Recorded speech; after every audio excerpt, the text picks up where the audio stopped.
Espacio Egipto Sudima. Miradas a la civilización de los faraones.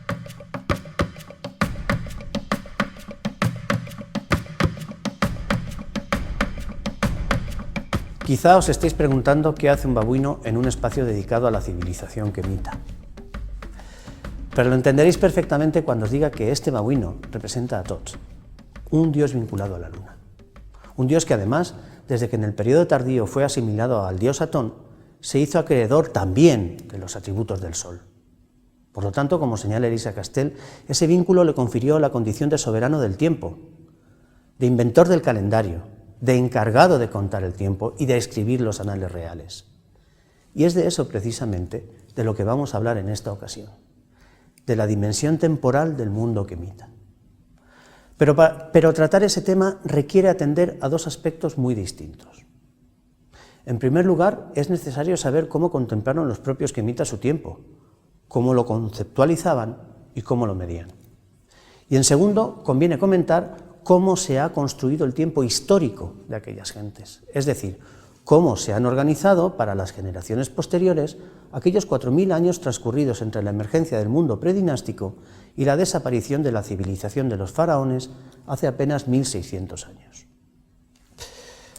Por lo que respecta al primer punto, a cómo gestionaron los propios quemitas su tiempo, hay que partir de una premisa básica. Ellos no computaron su tiempo como lo hacemos los occidentales hoy en día, estableciendo un punto fijo en la historia a partir del cual organizar el pasado. Para nosotros ese punto fijo es el nacimiento de Jesucristo, pero ellos registraron el tiempo conforme a los años transcurridos entre el ascenso al poder y la desaparición de cada uno de sus soberanos. Por lo tanto, las fechas se consignaron de la siguiente manera: año X, del mes Y, del día Z, del reinado del faraón en cuestión. Veamos un ejemplo. Es la conocida como estela del sueño que Tutmosis IV mandó instalar entre las patas delanteras de la Esfinge de Giza, en el primer año de su reinado, es decir, en el 1401 a.C. En su encabezado podemos leer: año primero, tercer mes de la primera estación, el día 19, bajo la majestad de Horus, el poderoso toro portador de luz, favorito de las dos diosas, de lejana progenie como Atum, Horus dorado, el de poderosa espada, el que ahuyenta a los enemigos de los 9 arcos, rey del alto y bajo Kemet, Menjeperú-Ra. Seguramente estas acotaciones temporales os resultarán extrañas, pero serán familiares cuando os explique cómo organizaban los quemitas su ciclo anual. Para ellos, el año comenzaba el primer día del primer mes de la inundación, cuando la estrella Sirio, Sotis para los griegos, Sobdet, en el valle del Nilo, reaparecía en el horizonte al amanecer, tras casi un año de invisibilidad, para desvanecerse rápidamente con la salida del sol. Este evento fue denominado Peret Sobdet y constituyó una de las fiestas más importantes para los quemitas, ya que coincidía con el solsticio de verano y anunciaba el inicio de la crecida del Nilo, un fenómeno natural del que ya hemos hablado y que tenía una enorme trascendencia social y económica. El primer ajuste conocido del orto helíaco de Sotis con el calendario civil se realizó en el año 2700 a.C. y ello permitió a los astrónomos determinar que el desfase entre el año solar y el calendario civil era de un día cada 4 años. Y a partir de ahí calcular que el Peret Sobdet acaecía en el mismo día del calendario cada 1461 años. Era lo que se conocía como el Gran Ciclo de Sobdet o Gran Año. El año civil quemita constaba de 365 días, repartidos en 12 meses de 30 días, a los que se añadían otros 5 al final del último mes, llamados epagómenos. El calendario quemita constaba de 3 estaciones de carácter agrícola. Desde finales del verano y durante todo el otoño, coincidiendo con la época de la inundación, se situaba la estación de Ajet. Los meses de invierno y el principio de la primavera coincidían con la estación de Peret, la época en la que se retiraba la inundación y se procedía a la siembra de los campos. Por último, desde mediados de la primavera hasta finales del verano, se situaba la estación de Shemu, dedicada a la recolección de la cosecha. Cada estación comprendía 4 meses. Sus nombres fueron establecidos ya en el Reino Medio, pero no será hasta el final del Reino Nuevo cuando se adopten los nombres que han llegado hasta nosotros. La estación de Het comprendía los meses de Yuheti, Pa-en-ipat, Hot-hor y Kahorka. La estación de Peret, los de Ta-abet, Pa-en-meher, Pa-en-amon-hetep y Pa-en-renenutet. Y la estación de Shemu, los de Pa-em-honshu, Pa-em-enet, Apep y Meshut-ra. La trascendencia de este sistema calendárico es enorme. En primer lugar, porque se mantuvo vigente hasta la conquista romana, cuando fue sustituido por el calendario alejandrino, casi idéntico, pero con un año adicional, en realidad un año bisiesto, cada 4 años. Y en segundo, porque al ser adoptado como calendario oficial por el Estado romano, ya por Julio César en el año 46 a.C., se mantuvo en vigor nada más y nada menos hasta la reforma que el Papa Gregorio XIII realizó en 1582. Pero además, ese calendario, y especialmente los hitos astronómicos en él registrados, han jugado un papel fundamental en el establecimiento de referentes cronológicos fiables para momentos concretos de la historia quemita. Los egiptólogos se apoyan en referencias de este tipo para intentar fijar la secuencia cronológica de aquella civilización, aunque los criterios particulares de cada investigador hacen que haya diferencias de varios años, a veces muchos, para un mismo evento o periodo. Sin embargo, y a pesar de esas discrepancias, la información cronológica aportada por las inscripciones reales es de una enorme importancia, porque emana de uno de los pilares básicos de la ideología quemita: la convicción de que sus soberanos eran la reencarnación de Horus y Osiris. Para los habitantes del Nilo, cada reinado representaba un nuevo comienzo, por lo que cada uno de esos reinados podría considerarse como un nuevo punto de arranque en el decurso de la mitología universal que sustentaba la realeza y, por extensión, la vida de todos los quemitas. Esta circunstancia obligó a los monarcas a rendir homenaje a sus predecesores y, por lo tanto, a exteriorizar e incluso monumentalizar esos homenajes, ese homenaje. Así es como surgieron las listas reales, unos listados, unas relaciones de nombres de reyes que solían esculpirse en los muros de templos y tumbas, aunque también, como vamos a ver, se conocen versiones escritas en papiro. Las más importantes son las redactadas en el Reino Nuevo, pero hay algunos precedentes. El más antiguo conocido sea quizá la etiqueta de madera de ébano del rey Den, de la primera dinastía, datada hacia el 2940 a.C. Como podréis observar, está perforada para ser atada a contenedores de productos lujosos y poder así establecer su naturaleza y procedencia. Los contenidos del documento se expresan mediante una combinación de elementos pictóricos y escritos, así como de divisiones formalizadas del espacio. Las inscripciones de la parte inferior izquierda nos permiten identificar la mercancía, ya que aluden a una cantidad concreta del mejor aceite de Tjeheru, una región localizada en la actual Libia. El registro superior derecho contiene una compleja escena. Representa una ceremonia durante la cual el rey circunvalaba 3 marcadores territoriales para reivindicar simbólicamente la extensión de su dominio político.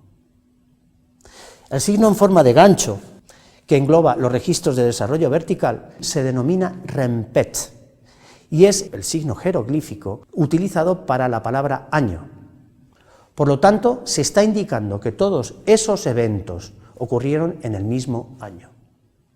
De esta forma puede decirse que la etiqueta de Den inaugura una serie de anales en los que el tiempo fue pautado según acciones específicas de los gobernantes. Un recurso que se institucionalizará a partir de la Quinta Dinastía por medio de monumentos como la Piedra de Palermo, llamada así porque el más importante de sus fragmentos se halla depositado en el Museo Arqueológico de esa ciudad. Este documento fue redactado alrededor del 2400 a.C. y registra una serie de reinados concretos, comenzando con los últimos gobernantes del periodo predinástico y terminando con los primeros reyes de la Quinta Dinastía. De los primeros se registran solo los nombres, pero a partir de la primera dinastía los registros se subdividen en secciones que representan años de reinado consecutivos. En cada uno de ellos se relatan ceremonias, pagos de impuestos, construcción de edificios, episodios bélicos, y toman su nombre del acontecimiento más importante que tuvo lugar en su transcurso. Cada sección está dividida en 3 registros horizontales, que aportan la siguiente información. La superior muestra el nombre del faraón de ese momento. La intermedia, los acontecimientos destacados de su reinado, fiestas, censos de ganado, lo que os acabo de comentar. Y la inferior indica el máximo nivel anual de la inundación del Nilo. Importantísimo dato paleoclimático y paleoeconómico. Pero tras la piedra de Palermo vienen otras. La lista real de Karnak fue esculpida en una pequeña estancia del templo de Amón y se encuentra actualmente en una sala del Museo del Louvre de París. Contiene una lista de faraones ordenados cronológicamente desde Neferkara hasta Tutmosis III. Sin embargo, omite los reyes de la XIV dinastía y los del periodo de dominio Hicso. Y de las dinastías XIII, XV y XVI, solo se mencionan unos 35 faraones en total. Su importancia estriba en ser uno de los escasos documentos conocidos que mencionan los nombres de algunos reyes del segundo periodo intermedio. El otro documento que lo hace es, como veremos a continuación, el Canon de Turín, el Canon Real de Turín. Otra importante lista es la Lista Real de Ábidos, un gran bajo relieve que contiene los nombres de los monarcas más importantes que precedieron a Seti I. Se encuentra ubicado en la sala de los antecesores o de los ancestros del templo que este gobernante mandó construir en Ábidos, de ahí su nombre. Los nombres, debidamente enmarcados por cartuchos, están dispuestos en filas superpuestas y comienzan con el presunto fundador de la primera dinastía, Menes. En el detalle que os muestro a continuación, se puede ver su nombre en el ángulo superior izquierdo, seguido del de sus sucesores inmediatos, Or-Aha, Tjer, Tjet, Den, Anet-Kip y Smrchet. En el extremo izquierdo de la segunda línea aparece el nombre del último rey de la sexta dinastía, Merenre Nemtichensaf II, y a continuación los de algunos gobernantes de las dinastías séptima y octava, Netjerkare, Menkare, Neferkare II, Neferkare Nebi, Netjekare Shemai y Neferkare Hendu. Como en otros casos, omite algunos reyes e incluso dinastías enteras, que sí son consignadas en otros anales. La explicación de estas ausencias puede residir en que aquellos reyes fueron considerados ilegítimos y, por lo tanto, proscritos. La lista real de Saqqara, custodiada en el Museo del Cairo, fue encontrada en 1861, en la tumba de Tenri, un sacerdote y escriba de Ramsés II, ubicada en aquella necrópolis. Contiene cartuchos con los nombres de 58 reyes, de los que solo 47 son total o parcialmente elegibles, comenzando por Anet-Hip, rey de la primera dinastía, hasta Ramsés II, de la 19ª.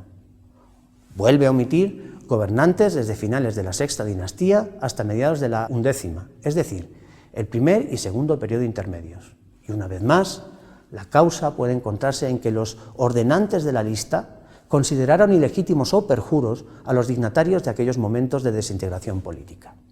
Pero entre todos los documentos de este tipo, quizá el más importante sea el Canon Real de Turín, un papiro escrito en signario hierático que se custodia en el Museo Egipcio de esa ciudad. Enumera todos los nombres de los reyes de Kemet, ojo, todos los nombres de los reyes de Kemet, hasta el momento de su redacción en época de Ramsés II, precedidos por los de algunos gobernantes míticos del periodo predinástico. A diferencia de otras listas, no se redactó para reivindicar la figura de un rey rememorando su progenie, por lo que contiene los nombres de todos los gobernantes, incluso los considerados menores y los usurpadores. El texto se halla dividido en columnas, de las que 11 conservan diferente número de líneas, la mayoría de ellas compuestas por el nombre del rey y la duración de su reinado.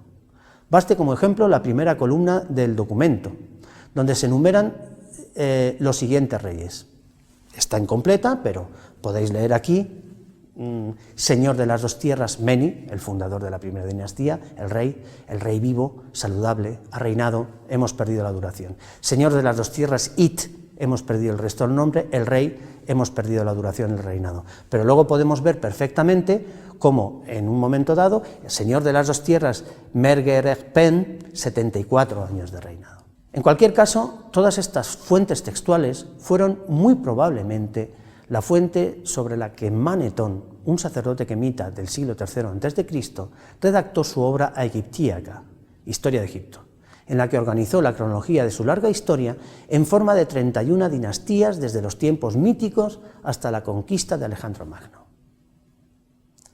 Manetón acuñó el término dinastía, que procede del griego dinasteia, poder de gobierno, para representar grupos de gobernantes con un origen común. No la entendía en su acepción actual como linajes consanguíneos, sino que estableció las separaciones a partir o ante algún tipo de discontinuidad, ya fuese geográfica, por ejemplo, la cuarta dinastía procedía de Menfis y la quinta de Elefantina, ya fuese genealógica, especialmente la primera dinastía, como ejemplo, en la que se refiere a cada faraón sucesivo como hijo del anterior para definir lo que se entiende como continuidad. Aunque las investigaciones modernas hayan revelado problemas con esa secuencia, sus divisiones básicas son todavía aceptadas como marco de referencia básico por la egiptología moderna. Pero, no obstante, cuando a finales del siglo XIX la información textual se hizo inteligible para los especialistas, la cronología quemita se dividió en varios periodos básicos denominados reinos antiguo, medio y nuevo. Y un apunte importante. Muchos textos especializados se refieren a esos periodos con los nombres de Imperio Antiguo, Medio y Nuevo.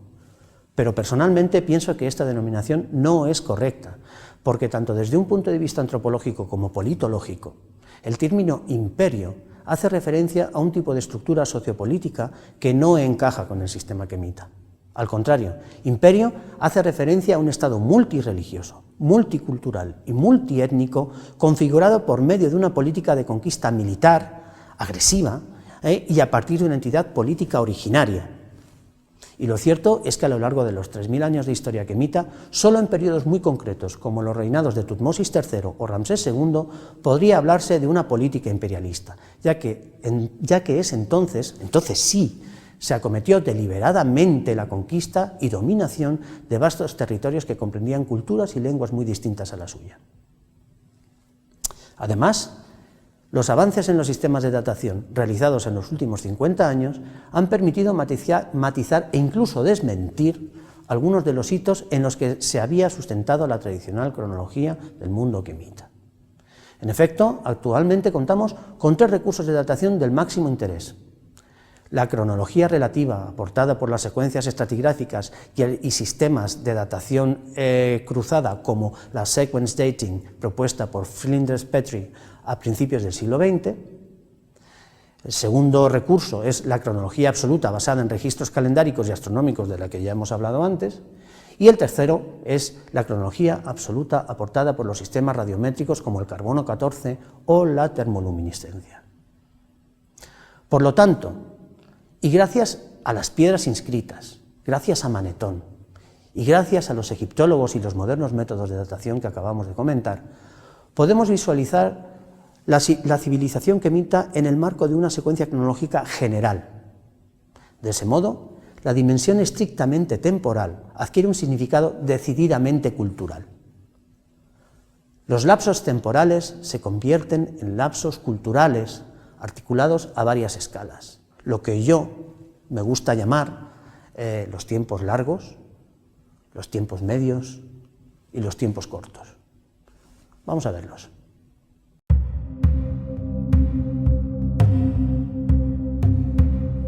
Los tiempos largos nos van a permitir obtener una visión general de la evolución de la civilización quemita y, sobre todo, percatarnos de que el Kemet de los faraones no surge de la nada, sino que es el resultado de un proceso evolutivo que arranca ya en pleno neolítico.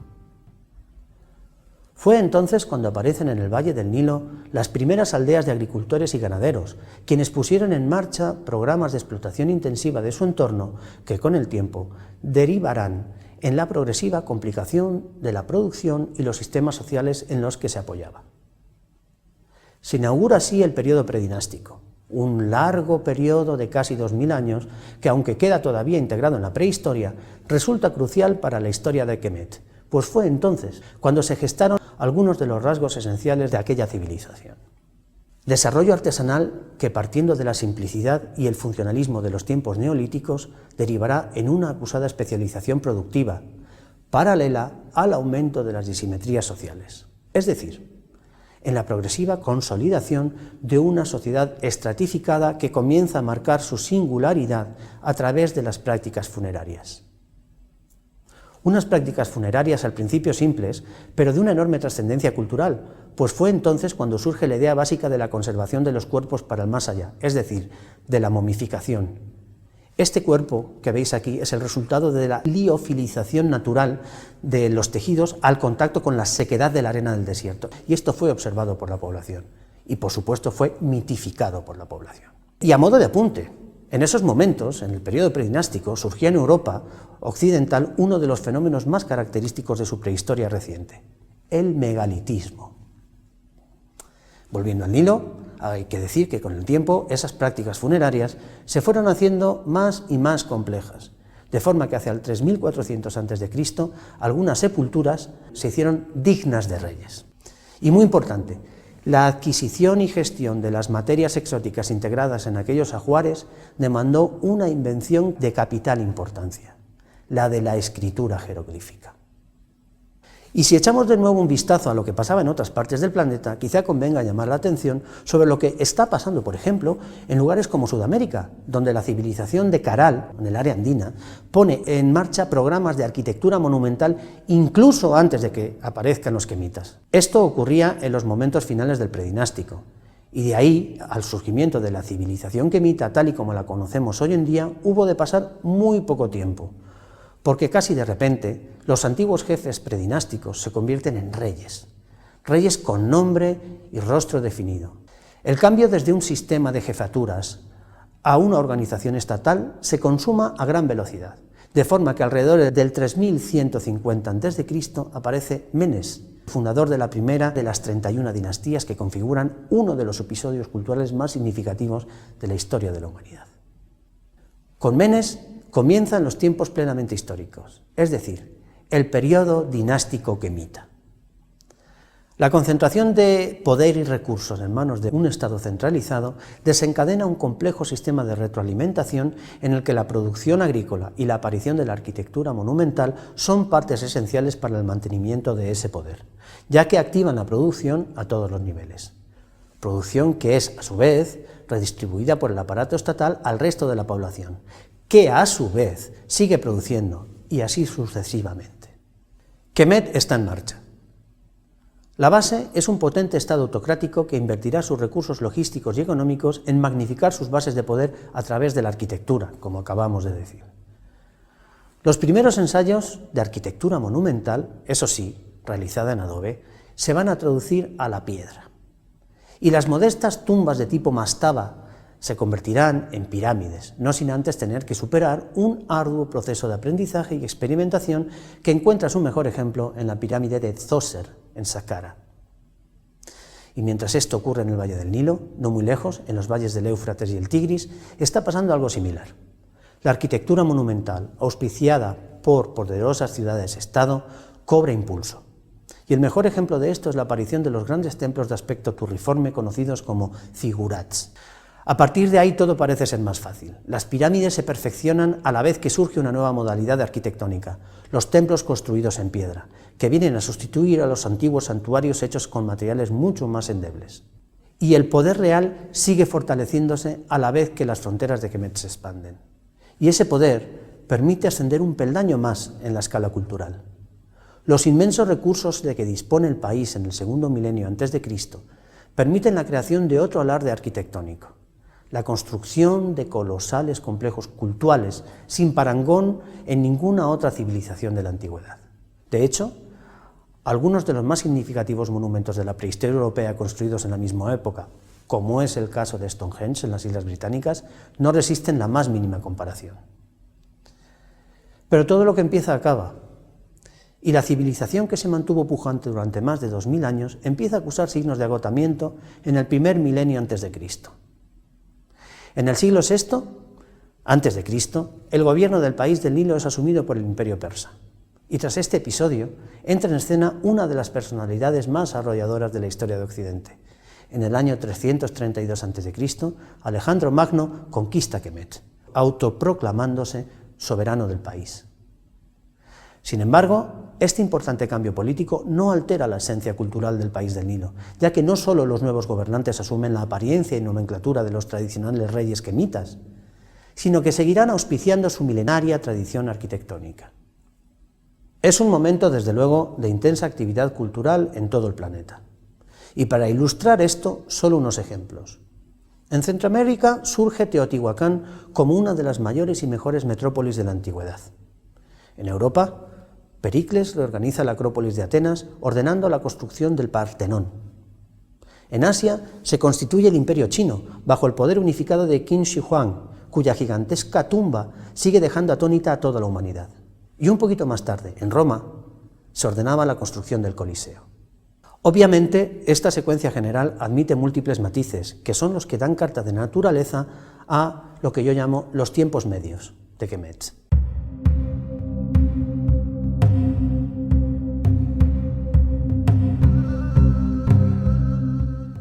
Volvamos pues al mundo predinástico y más concretamente a sus últimas etapas, ya que es entonces cuando se alcanza un nivel de complejidad socioeconómica y política que permitirá dar el salto desde un sistema político de jefaturas a una organización plenamente estatal. Los antiguos jefes locales se habían convertido en poderosos gobernantes que ejercían su poder sobre territorios cada vez más extensos. Y estos personajes se rodearon de toda una parafernalia visual para legitimar su ascendiente sobre el resto de la población. Su acceso a las redes de intercambio a larga distancia les permitió adquirir materiales exóticos con los que dotarse de bienes exclusivos y distintivos de su estatus dominante. Ya hablamos antes de sus opulentas tumbas, que empiezan a decorar ahora, a finales del periodo predinástico, con frescos en los que se muestran contrarrestando todos los aspectos negativos de la vida, la guerra, el hambre, la enfermedad, y a la vez propiciando los positivos, como la producción agrícola, la fertilidad, etc. Y mirad, se muestran ya poseedores de algo esencial para subsistir en el Valle del Nilo, la tecnología naval. Y esos jefes se convertirán en uno solo, que ejerce su dominio sobre todo el Valle del Nilo. Esos jefes se convierten en Menes, y tras él en Narmer, en Aha, en Kaseh-Mui, en Zoser, en Jufu. Este periodo es de una importancia vital, ya que fue entonces cuando se asentaron las bases logísticas del posterior Estado kemita. Y una de las primeras manifestaciones del Estado unificado sería la aparición de una contundente iconografía enfocada a la legitimación y promoción de ese poder emergente. Y junto a esa iconografía arranca también una epigrafía oficial que va a ensalzar la figura del soberano a través del relato de sus hazañas e iniciativas de gobierno más importantes. Todo esto permite que, a partir aproximadamente del 2700 a.C., se inicie la primera época de esplendor cultural kemita, el reino antiguo. A partir de esos momentos, queda consolidada la creencia en el poder absoluto de un régimen monárquico de carácter teocrático. El rey es divino y, como tal, interactúa con los dioses. Pero esto lleva aparejado un factor de vital importancia: la expansión del aparato burocrático del Estado, que permite gestionar eficazmente tanto la producción interior como las relaciones comerciales y políticas con el exterior. Y no solo eso, también canalizar el inmenso flujo de recursos humanos y materiales necesario para desarrollar una de las mayores proezas culturales de la historia de la humanidad: la construcción de las pirámides que, desde los primeros ensayos hasta lograr las expresiones más acabadas en la meseta de Giza, tienen un mismo objetivo: proclamar el inmenso e imperecedero poder de los reyes de Kemet. Pero como toda maquinaria compleja, el Estado kemita sufrió épocas de desequilibrio. Algunas fueron puntuales, pero otras fueron de tal magnitud temporal e ideológica que llegaron a constituir periodos históricos con entidad propia. Son los denominados periodos intermedios.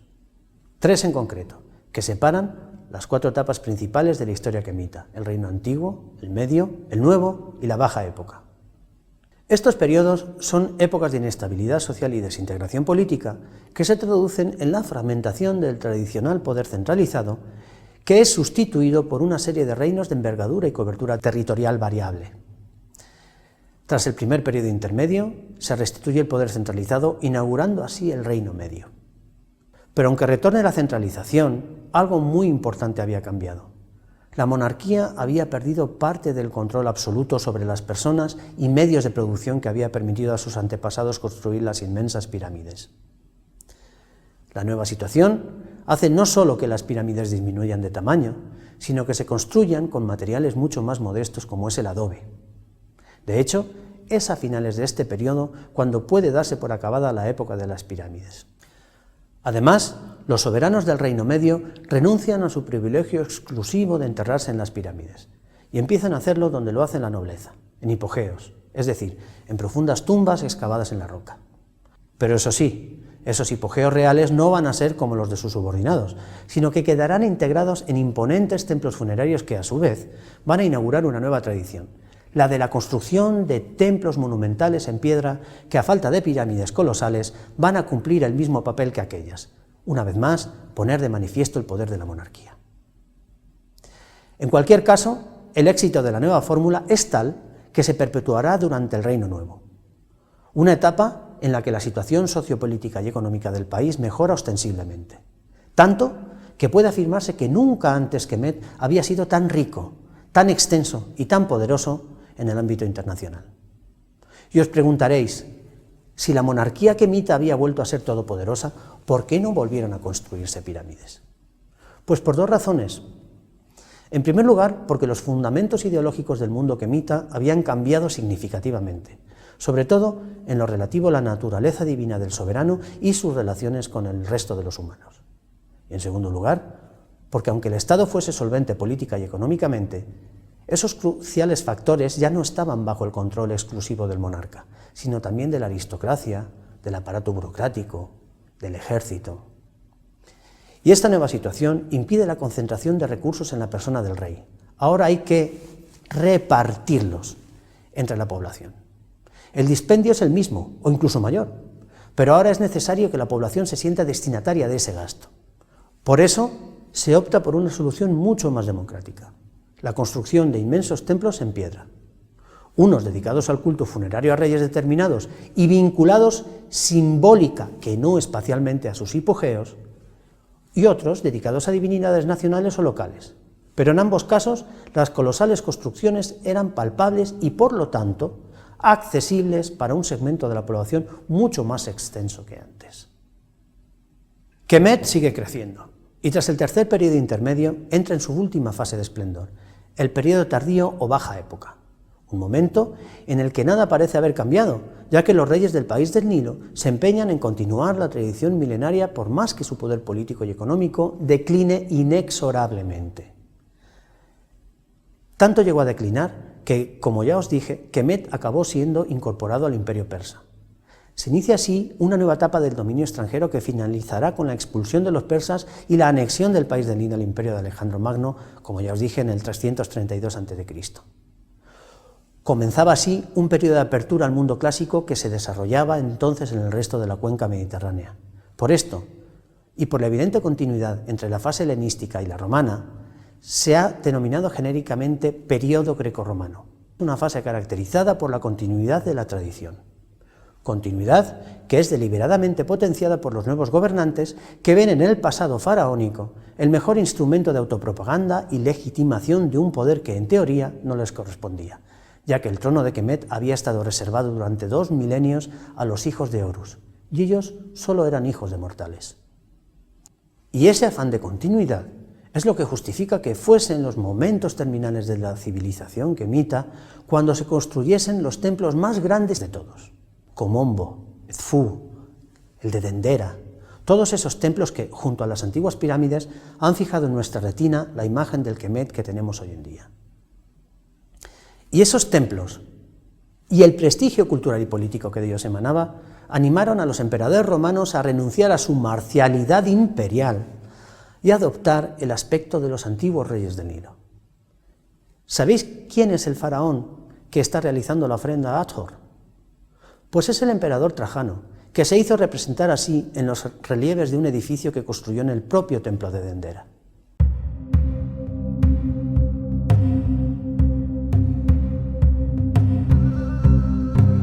Pero si lo que deseamos es entender las múltiples pulsaciones sociopolíticas, ideológicas y económicas que constituyen la historia de Kemet en su conjunto, habremos de recurrir a otro registro temporal: los tiempos cortos de Kemet. El periodo histórico más antiguo de Kemet abarca la primera y segunda dinastías, ahora llamadas el periodo dinástico temprano o época tinita, por ser la ciudad de Tinis la capital de esos momentos. En la mayor parte de las periodizaciones, el reino antiguo abarca desde la tercera a la sexta dinastías, aproximadamente entre el 2686 y el 2181 a.C. Es la época de las grandes pirámides, la época en la que se construye la Esfinge de Giza. Es la época en la que el desarrollo del que antes os hablé, del aparato administrativo, da lugar a representaciones plásticas tan impresionantes como el famoso escriba sentado que se halla hoy en día depositado en el Museo del Louvre. El Reino Medio comienza con la reunificación de Kemet bajo el rey Nebjepetra Mentuhotep II, de finales de la 11ª dinastía, y se prolonga hasta la 13ª, aproximadamente entre el 2055 y el 1650 a.C. Esta época es una de las más importantes para la historia kemita, porque es considerada desde el punto de vista cultural la época clásica de la civilización kemita. El Reino Nuevo comprende desde la 18ª dinastía a la 20ª, aproximadamente entre el 1550 y el 1069 a.C. Evidentemente, dadas las características de sus expresiones clásicas, la monumentalidad de sus construcciones, es, junto con el Reino Antiguo, una de las fases mejor conocidas de la civilización kemita. Pero ante todo es la época del expansionismo político y militar, porque las fronteras de Kemet se expanden hasta prácticamente lo que hoy sería el norte de Siria. Se expanden hacia el sur hasta la Sexta Catarata. Entonces es cuando el Estado kemita alcanza su mayor extensión territorial y, por lo tanto, poder económico y político. ¿Qué es lo que permite esta época de bonanza? Pues que se construyan los grandes templos como el de Luxor y el de Karnak. También es la época del Valle de los Reyes, es la época del rey Tutankamón y es la época de las herejías, con Ejnatón y su religión monoteísta al frente. Y esto es tremendamente importante, porque en los 3000 años que duró la civilización kemita, el panteón politeísta, con sus dioses nacionales, sus dioses provinciales, sus dioses locales, permaneció incólume hasta que Amenofis IV, a Ejnatón, barrió todo e instauró una religión monoteísta basada en el culto a Atón, al sol. Como ya os he adelantado, los periodos de división política entre los reinos antiguo, medio y nuevo son llamados periodos intermedios. El primer periodo intermedio ocupa poco tiempo, pero tiene bastantes dinastías comparadas con el periodo precedente, y muchas más comparados con el Reino Medio, que solo tiene una o una y media. Si nos vamos al segundo periodo intermedio, veréis que ya dura más tiempo, y también tiene muchas dinastías. Y si nos vamos al tercer periodo intermedio, vemos que dura todavía más tiempo, y que tiene también muchas dinastías, comparados con los periodos de estabilidad política. ¿Qué es lo que ocurre? Pues esto es un marcador gráfico de esa inestabilidad política de la que os hablaba y que se traduce en muchas dinastías, muchos reyes gobernando en muy poco tiempo. Pero adentrándonos ya en el siguiente periodo histórico de Kemet, llegamos a la Baja Época, que comprende desde la 26ª a la 31ª dinastías, aproximadamente entre el 664 y el 332 a.C. En la 26ª dinastía, Kemet fue reunificado bajo la autoridad de reyes cuya capital fue Sais, una ciudad del delta. De ahí el término periodo saíta. Durante la 27ª dinastía, el país fue conquistado por los persas del Imperio Aqueménida, cuya capital fue Persépolis. Tras destruir el Imperio persa, Alejandro Magno conquistó el país del Nilo en el 332 a.C., pero tras su muerte en Babilonia en el año 323 a.C., su imperio se deshizo. Fue entonces cuando Ptolomeo, uno de sus generales, se hizo con el control de Kemet, inaugurando el periodo ptolemaico, que se extiende desde el 305 al 30 a.C. La última reina ptolemaica fue Cleopatra VII, ya que tras su muerte, Kemet se convirtió en una provincia romana hasta el 395 después de Cristo, cuando el propio imperio romano, fue dividido en dos partes, la oriental y la occidental. El periodo copto, también conocido como periodo bizantino, arranca a principios del siglo IV después de Cristo y se prolonga hasta la conquista musulmana de Egipto en el 641. Es un periodo que representa el verdadero final de la antigua civilización quemita. Sus antiguas creencias fueron tachadas de paganas, como también lo fueron las manifestaciones más visibles de esa antigua civilización, sus tumbas, sus monumentales templos y el culto al dios rey. Ya hemos hablado de los rasgos básicos de la civilización quemita, también de cómo se ha construido su conocimiento y del marco cronológico en el que se desenvolvió. Ahora creo que ha llegado el momento de empezar a conocer en detalle lo que ocurrió en todos los periodos y fases que os he enumerado, y sobre todo de saber cómo y por qué ocurrió. En definitiva, ha llegado el momento de conocer a unas gentes que en su época fueron llamadas quemitas y que nosotros conocemos como egipcios. Vamos a ello.